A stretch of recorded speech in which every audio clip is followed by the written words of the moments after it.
Entonces, estamos buscando la presencia del Señor. ¿Cuántos quieren presencia de Dios en su vida, cierto? Estamos buscando la presencia de Dios y hay que entender algo, y lo explicamos la vez pasada. Dice la Escritura que cuando Jesús fue bautizado, ¿cierto? Dice que descendió del cielo el Espíritu Santo que venía en forma de ¿qué? Como de paloma, ¿cierto? No era paloma, como de paloma, pero nosotros hicimos alusión a que la paloma es un animalito que llega muy fácilmente. Usted tira un par de miguitas y llegan muchas, y llegan de todos lados, ¿cierto? Los que han experimentado esto, llegan de todos lados, pero así como llegan, así también de manera muy fácil también se van, ¿cierto? Bueno, el Espíritu Santo es así. El Espíritu Santo llega muy fácil a nuestras vidas, solamente que un corazón contrito y humillado le llame, le invite a ser parte, y viene, ¿no? ¿Cuántos mientras alababan, cuántos sintieron presencia de Dios? ¿Cierto? ¿Y cuándo se le fue? Cuando subió el pastor y se puso a hablar otra cosa, ¿cierto? Se fue la presencia. Pero es que así como llega, así también se va. Es muy sensible. Y ojo con esto, el Espíritu Santo es Dios, y Dios es santo. Entonces, conversamos en la escuela dominical con los hermanos. Cuando la presencia de Dios está, cuando pasa, hacemos algo que va en contra de su palabra, en contra de su santidad, inmediatamente, así como llega, se va. ¿Por qué? Porque Él es santo. Entonces, por eso es que tenemos que cuidar de la presencia de Dios, ¿cierto? Yo no quiero que la presencia de Dios sea una visita en mi vida. Yo quiero que Él habite en mi vida. No sé si usted desea lo mismo, ¿cierto? Y dijimos que íbamos a tocar tres formas o tres características de Dios, tres características de Dios, para que su presencia esté en nosotros permanentemente, ¿cierto? Y el primero que tocamos fue la unidad, ¿cierto? Amén, ¿se acuerdan o no? Los que estuvieron, ¿se acuerdan? Bueno, ¿por qué? Porque dijimos somos diferentes, somos distintos, tenemos distintos caracteres, tenemos distintas personalidades, distintas formas. Entonces, pero en la diversidad, dijimos, como dice ahí, lo sacaron, no sé por qué se salió, hermana Melanie, no sé por qué se salió. En la diversidad dijimos unidad, ¿cierto? Entonces dijimos que ante cualquier cosa que atente contra la unidad, yo debo de dejar de ser como yo soy. No sé si me explico bien, pero yo entiendo que todos tengamos nuestra manera de ser. Pero si esa manera de ser está afectando mi matrimonio, yo debo de dejar de ser así. Está afectando a mi familia, yo debo. Está afectando en la vida de la iglesia, yo debo dejar así. ¿Por qué? Porque yo lo que busco es que pueda haber unidad, ¿cierto? Y lo que terminamos, y fue lo que dolió, lo que golpeó fuertemente, fue cuando dijimos que para que estas cosas puedan suceder, hay dos cosas que tenemos que hacer. Una de esas es negarnos. La Biblia dice que debemos de negarnos a nosotros mismos. Y la otra cosa es morir. Y cuando dije eso, yo vi las caras de todos ustedes y todo. Porque a nadie le gusta negarse, ¿cierto? Sí, ¿para qué? Sí, somos, pero duro y como que medio orgulloso. No, nos cuesta negarnos. Y lo otro, nos cuesta morir. Nos cuesta morir a esa personalidad que nos hace ser, de repente, desunidos. ¿Amén? Entonces, yo vi que quedaron como bajoneados con eso. Pero les traigo una palabra que el Señor me entregó para poder volver a animarlos. ¿Cuántos quieren ser volver animados? Bien, entonces, para esto, quiero profundizar un poquito más en la unidad. Vamos a mantener la primera característica de Dios, que es la unidad. Yo tenía un pasadiapositiva y... Esperemos un segundo. Mano Mario, ¿me ayuda?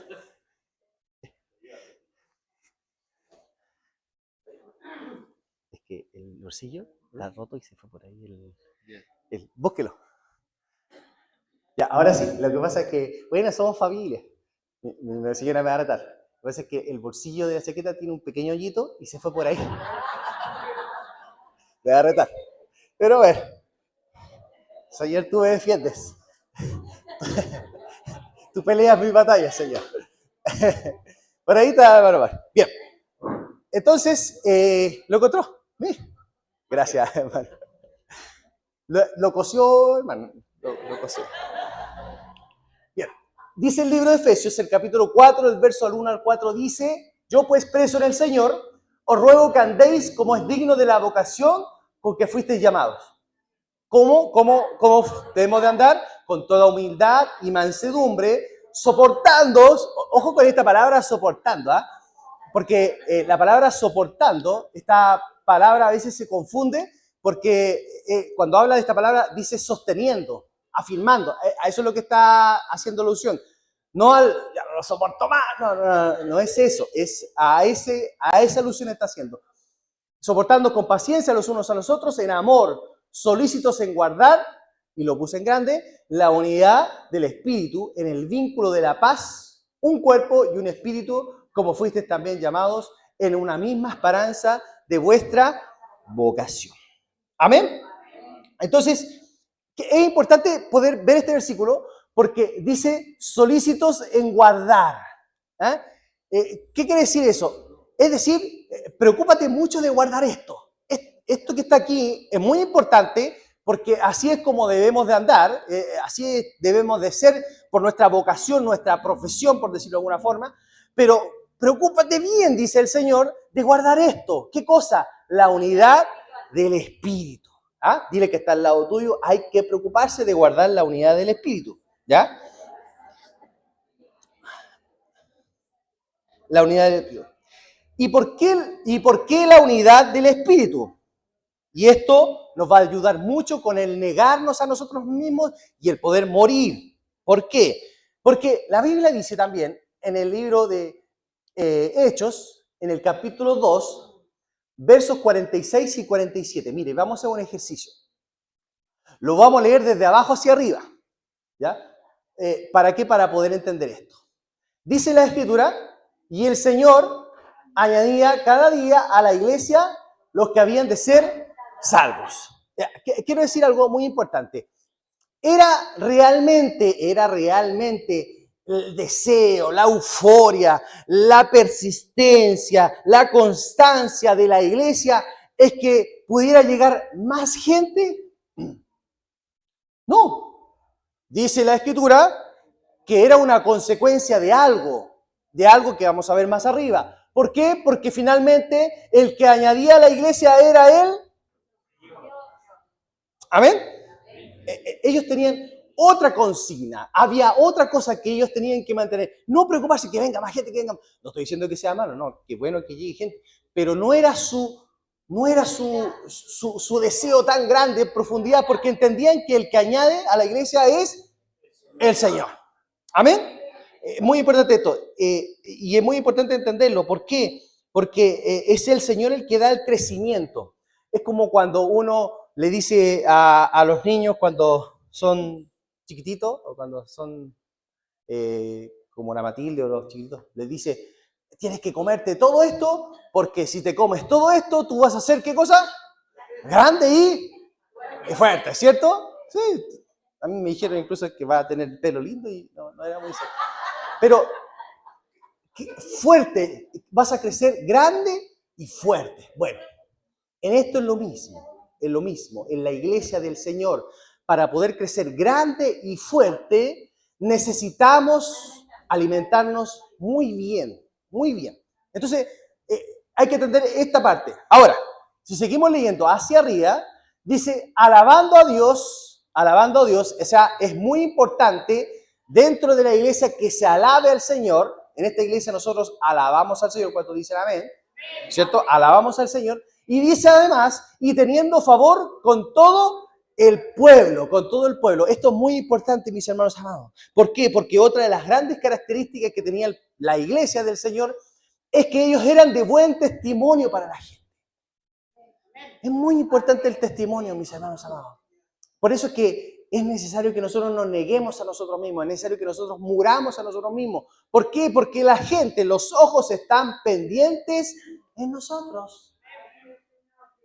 ¿Amén? Entonces es muy importante esto. Y si seguimos para arriba, dice, cada día en el templo y partiendo el pan, las casas comían juntos con alegría y sencillez de corazón. Mire qué lindo cómo se iba formando la iglesia. Y todo eso era consecuencia, todo eso, el que compartían el templo, compartían el pan en las casas, compartían con alegría, con sencillez de corazón, eso que alababan al Señor siempre, que tenían favor con todo el templo, todo eso Todo eso, lo que sucedía era que el Señor, porque veía todo eso, añadía cada día a la iglesia a los que habían de ser salvos. Pero todo partía por una cosa. ¿Cuál era la cosa? Que perseveraban. He ahí la característica. Todo es una consecuencia ¿de qué? De que perseveraban unánimes. Mira, esto está en Hechos 2. Está terminando Hechos 2 acá. ¿Quién se acuerda cómo comienza Hechos 2? Por 100 puntos. ¿Cómo empieza Hechos 2? El Pentecostés. Y mire, si usted se da cuenta, Hechos 2, el verso 1 dice, cuando llegó el día de Pentecostés, estaban todos unánimes juntos. Así comenzó. Eso fue la clave, mis hermanos amados.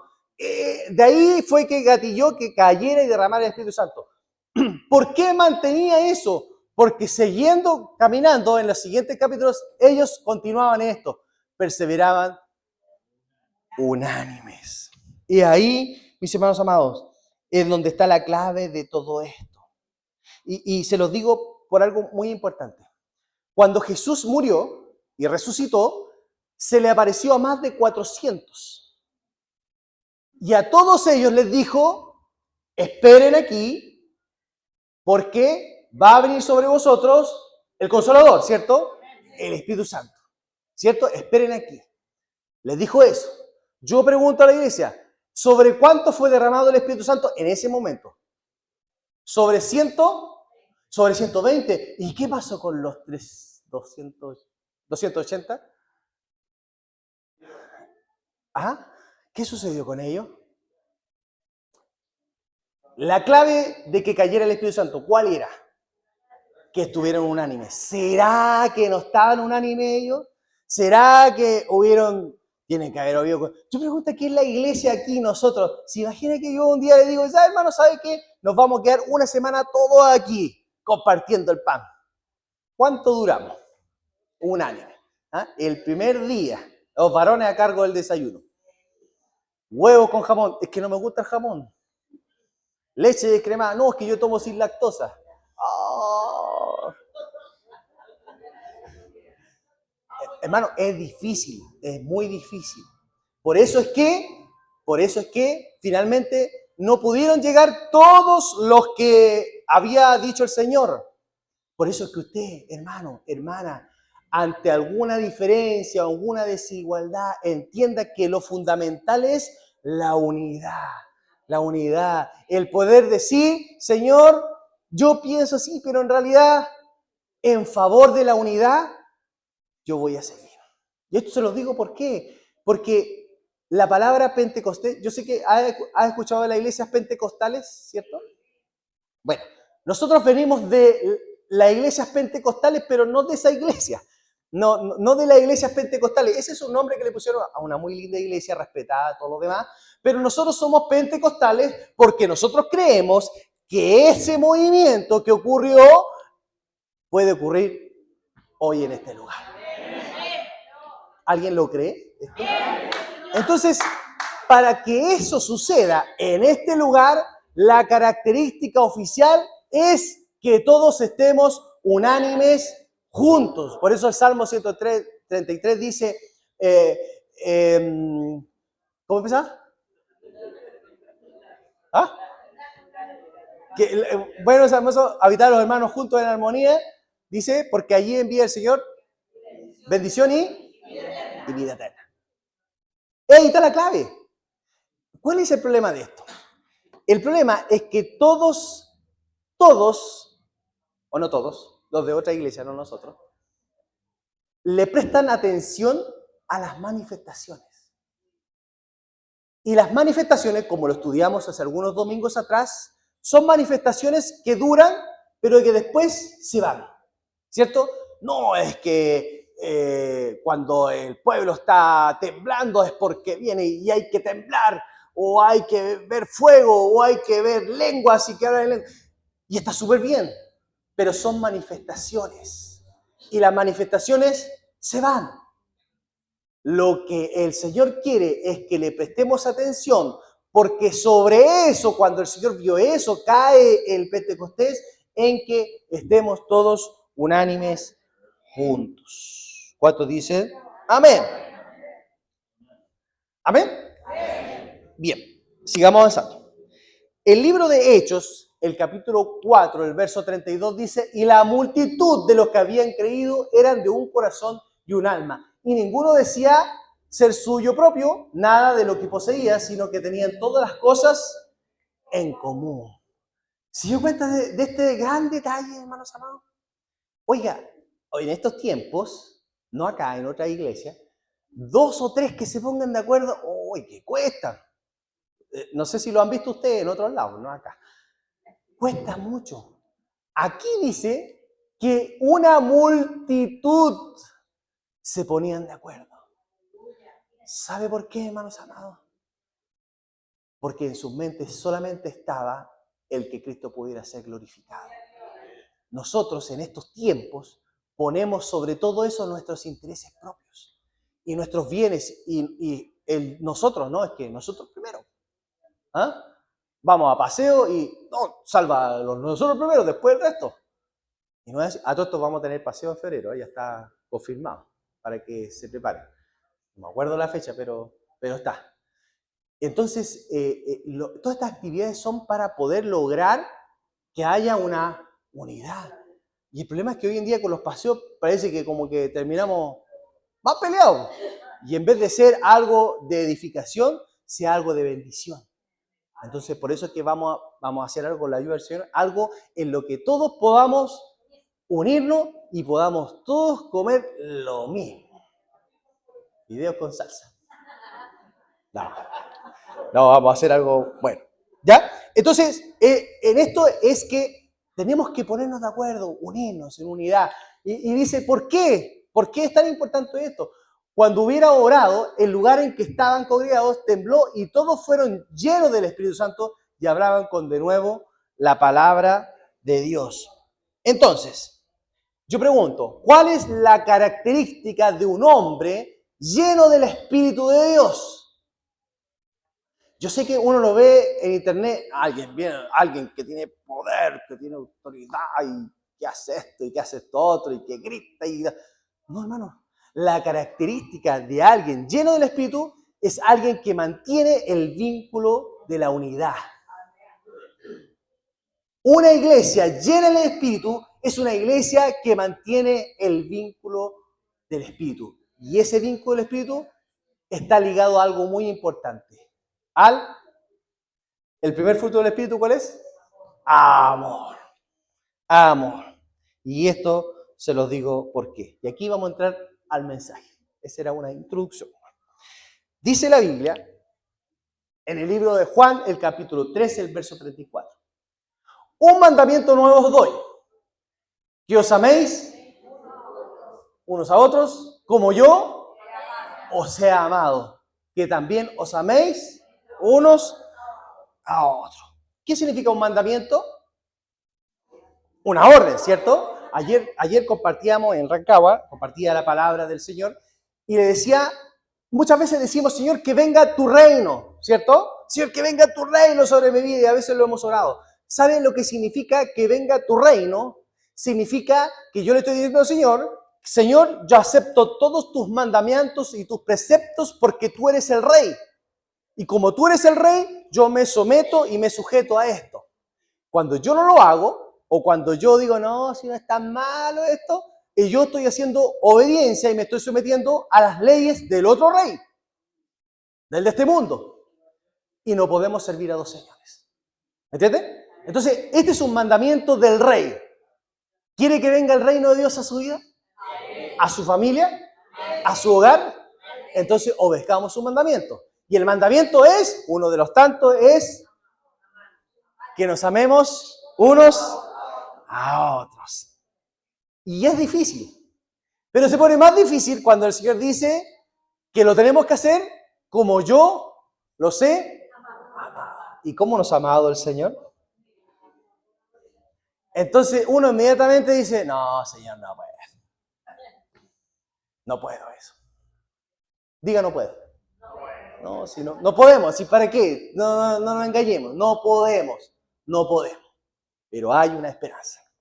¿Por qué? Porque la Biblia dice, Jesús le dice a sus discípulos, les dice, y me serán testigos en todo Jerusalén, en toda Judea, en toda Samaria y en los confines de la tierra. ¿Cierto? Le dice, me van a ser testigos.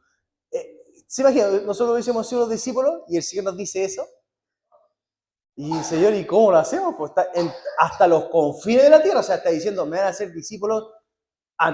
¿Cómo, Señor? Bueno, la respuesta a eso está en Hechos 1:8. Dice, pero recibiréis, dígalo fuerte, poder, cuando haya venido sobre vosotros el Espíritu Santo.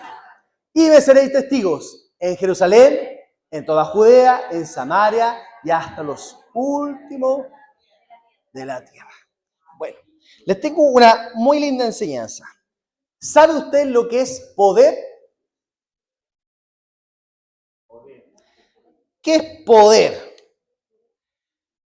Bueno, poder es un poder que se nos da para poder hacer. ¿Me expliqué, no? Lo voy a decir de nuevo. Poder es un poder que se nos da para poder hacer lo que nosotros no podíamos hacer. Eso es poder. Realmente nos confundimos tanto cuando hablamos de esto, que dicen, no, es que hay que tener poder de Dios para esto y que aquí que allá. No, hermano, es un poder que se nos confiere para poder hacer lo que nosotros no podemos hacer. Esto no lo podían hacer los discípulos y nosotros tampoco, ni aún así con los medios, poder llegar hasta lo último. Pero el Señor les dice, tranquilo, les voy a dar un poder y ese poder les va a permitir poder hacer eso que ustedes no pueden hacer. Un ejemplo. No sé si a usted alguna vez, ahora no se ve tanto eso porque ahora hay celular y todo por WhatsApp, pero antes a uno le dejaban una notita en el refrigerador. Entonces la notita decía, compra leche, compra cereal, compra pan, compra esto, compra esto. Entonces, ¿cuál era el problema?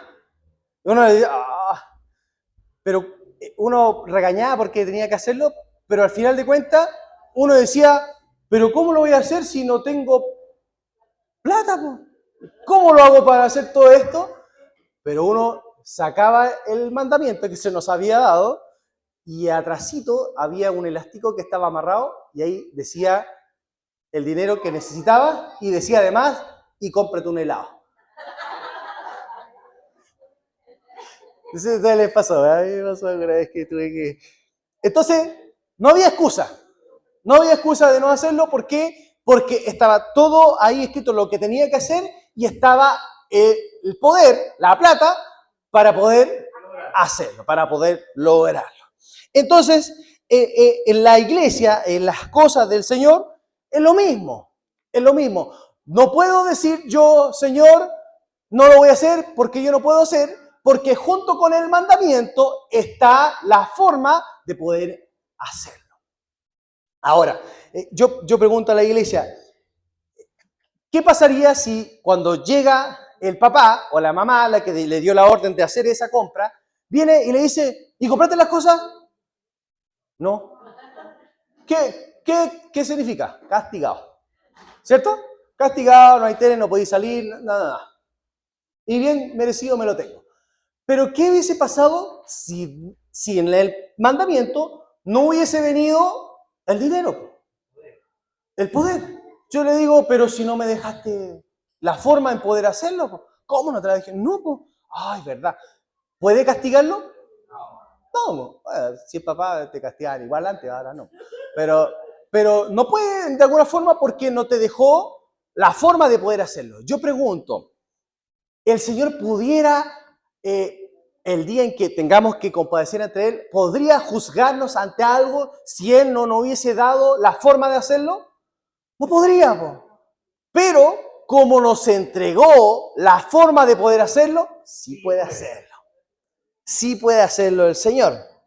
Entonces, ahora que se nos va ordenando un poquito más el mensaje, entendemos que hay un mandamiento, que nos amemos los unos a los otros como el Señor nos ha amado, y nosotros venimos y le decimos, Señor, yo no puedo hacerlo, pero el Señor le dice, tranquilo, sé que no puedes hacerlo, pero yo te entrego el poder para poder hacerlo, y te entrego el Espíritu Santo.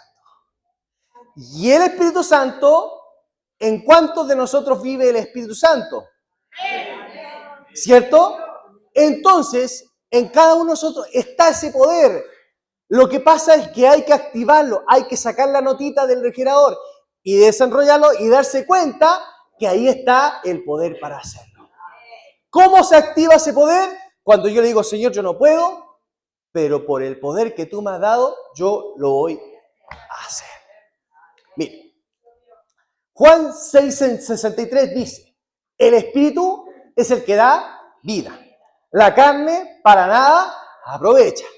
Las palabras, mire, Jesús hablando, las palabras que yo he hablado son espíritu y son... ¿Se dio cuenta de esto? Son espíritu y son vida. Ejemplo, que ayer tocamos mucho el tema de Lázaro. Cuando Jesús se entera de que su amigo... ¿Conoce la historia de Lázaro, cierto? Sí, ya, para no alargarme más. Jesús va al sepulcro, ya llevaba 4 días que ya había muerto, ya estaba enterrado, sepultado, y va y se para frente a la sepultura de Lázaro, ¿y qué le dice? Lázaro, sal fuera. Dígalo, a ver, dígalo usted. 1, 2, 3. Lázaro, sal fuera.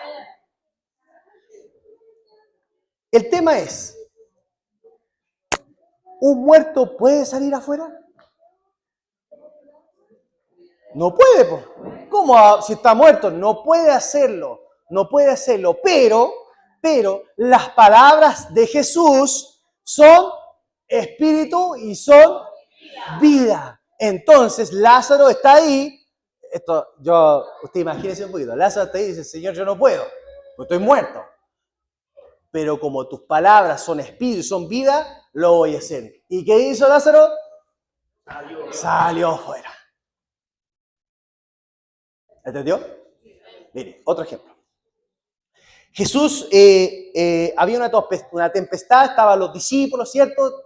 Una tempestad terrible, se iban a morir, estaban desesperados, y de repente ven a Jesús caminando por el agua. ¿Se acuerdan de ese pasaje? Amén. Y Pedro estaba ahí y le dice, Jesús, ¿eres tú? Y el Señor le dice, no temáis, soy yo.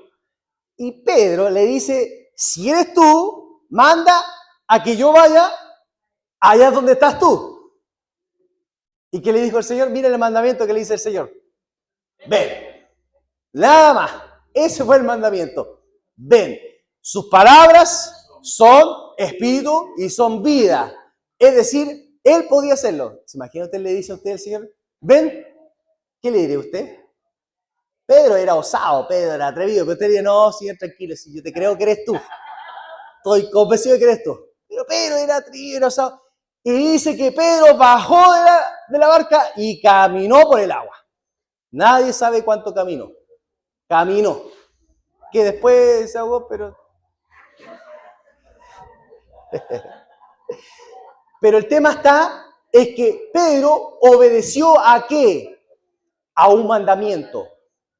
¿Pedro podía caminar por el agua? No. Yo tampoco puedo caminar por el agua. No podía. Pero había un poder que le permitía hacerlo. Y él dijo, no sabe la escritura, pero yo le digo, él dijo, Señor, yo no puedo, pero como tú me diste una palabra, un mandamiento, y yo sé que esa palabra tiene un poder, yo lo voy a hacer. Y caminó por el agua. ¿Vamos bien hasta acá? Bien, qué bueno. Mire, 1 de Juan, capítulo 4, versos del 7 al 8, y del 11 al 13 y del 21. No sé, ¿se ve bien o no? Mire, lo vamos a leer desde abajo hacia arriba, igual que el otro. Dice, y nosotros tenemos este mandamiento, de él, el que ama a Dios, ame también a su hermano. Ese es el mandamiento. Ahí está. No hay reproche ante eso. Eso es lo que el Señor mandó a que nosotros hiciéramos. Versos del 11 al 13. Amados, Si Dios nos ha amado así, debemos también nosotros amarnos unos a otros. Nadie ha visto jamás a Dios si nos amamos unos a otros. Dios permanece en nosotros y su amor se ha perfeccionado en nosotros. En esto conocemos que permanecemos en Él y Él en nosotros, en que nos ha dado de su Espíritu. En esto conocemos, en esto la gente nos va a reconocer. Qué lindo sería que la gente nos reconociera afuera. Mira, esa es la iglesia de los que se aman. Qué lindo sería, ¿cierto? Que la gente dijera eso. Sí, ¿cuál es la iglesia esa? Esa que está ahí en el 29 de medio. ¿Cuál es esa? Una que hay una feria al frente. ¿Cuál es esa? Una donde hay una palmera al frente. ¿Cuál es? Esa es los que se aman. ¡Ay! Eso tenías que decirme. Ahora sé cuál es esa. Qué lindo sería eso, ¿ah? Versos 7 y 8. Y aquí viene lo importante. Amados, amémonos unos a otros, porque el amor es de Dios, es de Dios, es de Él. Todo aquel que ama es nacido de Dios y conoce a Dios. El que no ama no ha conocido a Dios, porque Dios es... Es importante obedecer el mandamiento, entonces, ¿cierto? Porque es muy fuerte la palabra. Entonces, tenemos que entender esto. Es un mandamiento. Y aunque sea difícil amar, debemos de amar. ¿Sabe por qué? Porque no lo hace con sus fuerzas. No lo hace con su poder. Dios le entrega el poder del Espíritu Santo. Juan 13, 34 y 35 dice, un nuevo mandamiento os doy, que os améis unos a otros como yo os he amado, que también os améis unos a otros. En esto conoceréis que todos sois mis discípulos, si tuvierais amor los unos por los otros, mis hermanos amados. Que Dios nos ayude, ¿cierto? Que Dios nos ayude en esto. Tenemos que entender esto. Yo sé que es bueno conocer de Dios y es bueno conocer su palabra, pero a veces el celo de Dios nos hace perder la gracia y el amor y nos volvemos un poquito fariseos. Es bueno conocer de Dios, pero mejor es conocer a Dios. Y Dios es amor, mis hermanos amados. Y Dios es amor. Entonces tenemos que tener la posibilidad de que ese amor que Dios nos ha dado podamos nosotros reflejarnos. Amén. El que no ama no ha conocido a Dios, porque la manifestación del que ha conocido a Dios es el amor. Voy terminando.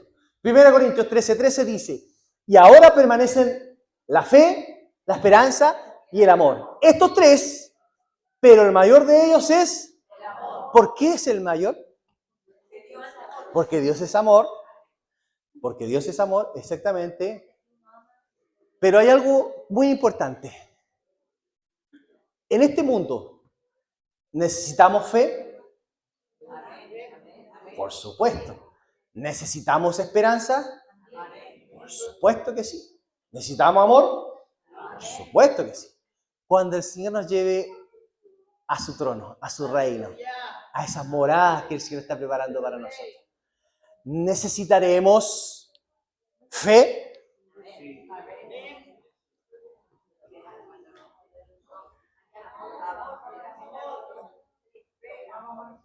¿No vamos a necesitar fe? ¿Por qué no vamos a necesitar fe? Porque ya lo vamos a tener a Él, lo vamos a ver cara a cara. ¿No van a haber problemas? No vamos a tener que pagar deuda ya, por si acaso. No vamos a tener que pagar arriendo, no hay que pagar luz, no hay que pagar agua, nada. ¿Vamos a necesitar esperanza? No, porque la esperanza nuestra está puesta en estar con el Señor y ya estaremos con Él.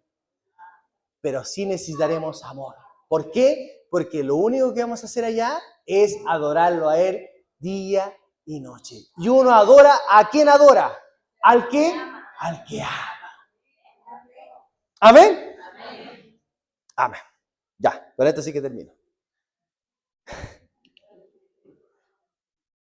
1 Corintios, capítulo 13, versos del 1 al 13. Mire, esta es otra versión por si acaso, por si no es igual. Pero ¿por qué puse esto? Ya entendemos que el mandamiento que el Señor nos dio es que nos amemos unos a otros. que guardemos el vínculo de la paz, el vínculo de la unidad, que es el amor, guardar ese vínculo. Entendemos que no podemos hacerlo con nuestras fuerzas, pero el Señor nos ha dado de su Espíritu para poder hacerlo. ¿Amén? Pero el Señor dijo que os améis unos a otros como yo os he amado. ¿Cómo el Señor nos ha amado? Aquí está. Si no tengo amor, de nada me sirve hablar todos los idiomas del mundo y hasta el idioma de los ángeles. Eso es hablar en lengua. ¿De qué me sirve hablar en lengua si no tengo amor? Si no tengo amor, soy como un pedazo de metal ruidoso. Soy como una campana desafinada. Lo busqué en esta traducción porque se entiende un poquito más, pero es la misma. Si no tengo amor, de nada me sirve hablar de parte de Dios y conocer sus planes secretos. De nada me sirve que mi confianza en Dios me haga mover montañas. Si no tengo amor, de nada me sirve darle a los pobres todo lo que tengo. De nada me sirve dedicarme en cuerpo y alma y ayudar a los demás.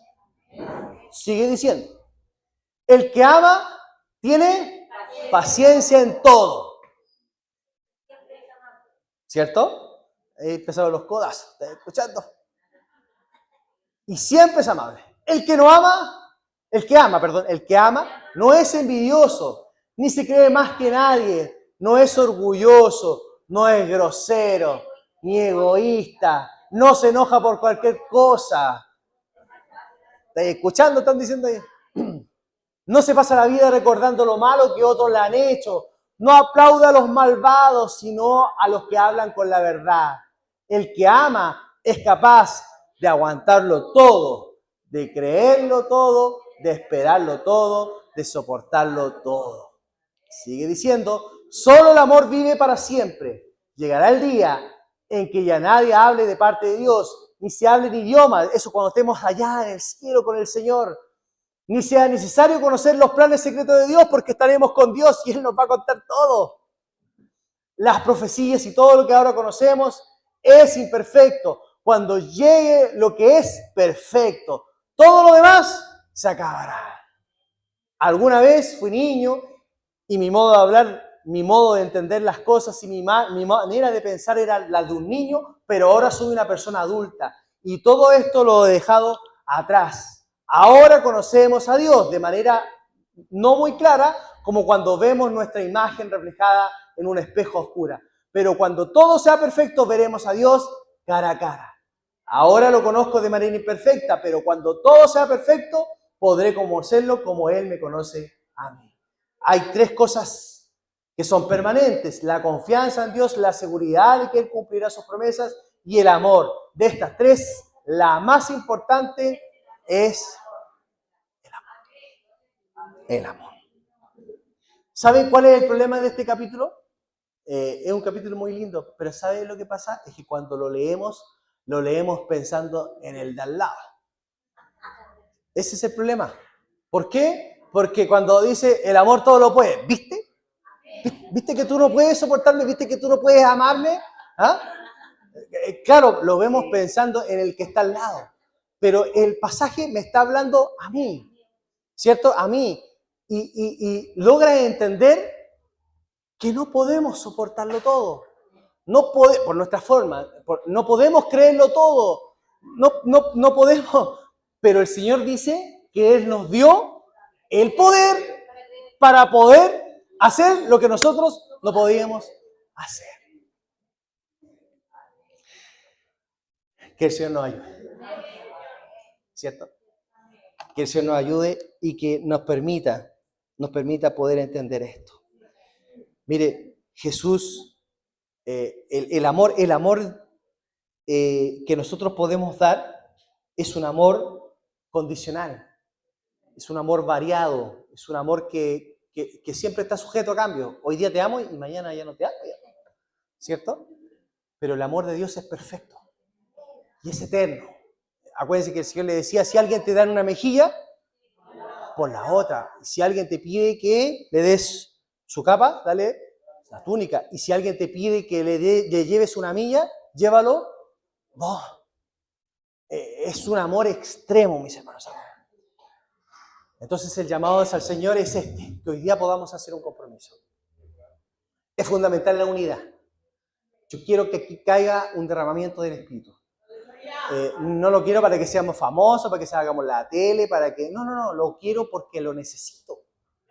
Y yo sé que usted también lo necesito, pero para eso entendamos, por favor, la unidad es fundamental. ¿Y cómo se logra la unidad? Amándonos. Amándonos. El llamado es a que nos podamos amar. Y el llamado es ahora a que podamos hacer el compromiso. Y que podamos decirle, Señor, yo no puedo. No puedo. Y el Señor quiere que le digamos eso. El Señor quiere que usted le diga, Señor, yo no puedo. Pero por tu mandamiento lo voy a hacer. ¿Se acuerdan cuando Pedro estaba pescando?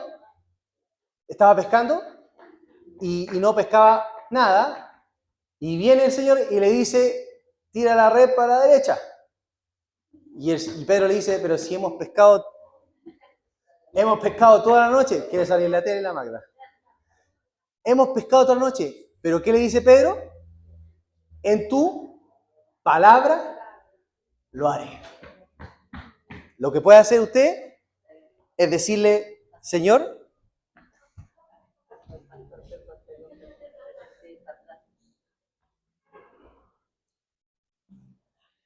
en tu palabra lo haré. ¿Cuántos dicen amén? Amén. Póngase en pie.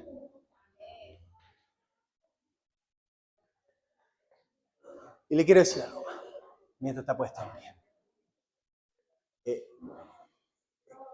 ¿Quién fue alguna vez lastimado en este lugar? No me levante la mano. No aquí, afuera. ¿Quién fue lastimado? ¿Quién fue ofendido alguna vez? No acá, afuera. ¿Quién fue traicionado? Yo le quiero decir algo. El que usted haya sido lastimado es una pena y es un dolor. Pero ¿qué prefiere usted? ¿Ser el lastimado o ser el que lastima?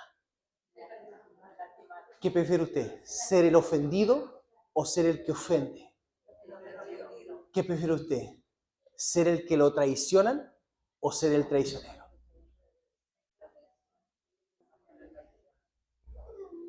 Yo sé que usted me va a decir, pastor, es difícil amar al que me traicionó, es difícil amar al que me ofendió, es difícil amar al que me hizo mal. Pero el llamado del Señor es ese.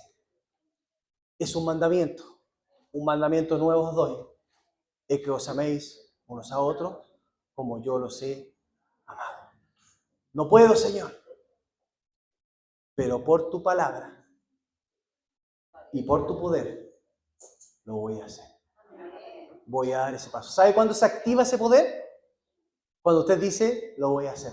Por eso es que mucha gente dice, no, si no puedo, y no puedo nomás. ¿Cierto? Y se cierra en eso, que no puedo. Bueno, el poder se activa cuando usted dice, lo voy a hacer. Lo voy a hacer. ¿Cuántos quieren hacerlo? Vamos a orar al Señor. Son las 2. Si hay alguien que quisiera ir donde alguien, después o mientras oramos, y decirle te amo, que cuesta tanto decir te amo en el nombre del Señor. Cuesta tanto, ¿por qué? Porque a veces hay tantas cosas que suceden, pero vaya, y si lo siente ahora y siente que el poder del Espíritu está sobre su vida para poder hacer lo que usted no puede hacer, hágalo. Hágalo, aproveche el momento. Sí, mi hermana puede poner una alabanza mientras, pero vamos a orar para que el poder de Dios se pueda activar. ¿Les parece? Padre, en el nombre de Jesús,